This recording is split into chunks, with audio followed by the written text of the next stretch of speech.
وہ نوجوانوں کا ایک گروپ تھا جس میں 2 لڑکیاں اور 3 لڑکے شامل تھے۔ تینوں کا تعلق یورپ کے کسی ملک سے تھا۔ جب یہ لوگ وہاں گھومتے ہوئے ان کے پاس سے گزرے تو دونوں گروپوں کے درمیان مسکراہٹوں کا تبادلہ ہوا تھا۔ پھر وہ دوبارہ اپنے کام میں مصروف ہو گئے تھے اور آمنہ لوگوں کا گروپ آگے نکل آیا تھا۔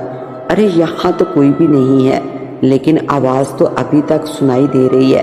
آمنہ اپنی سوچوں میں گم بے خیالی میں اس جگہ آ پہنچی تھی جہاں اس نے صبح ان لوگوں کو کھدائی کرتے دیکھا تھا، مگر یہ دیکھ کر اسے بہت حیرت ہوئی تھی کہ وہاں پر کوئی بھی موجود نہیں تھا۔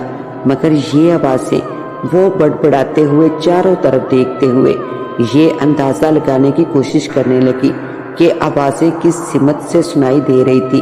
تبھی اچانک سرنگ میں روشنی چمکی اور پھر سے سب کچھ پہلے جیسا ہو گیا۔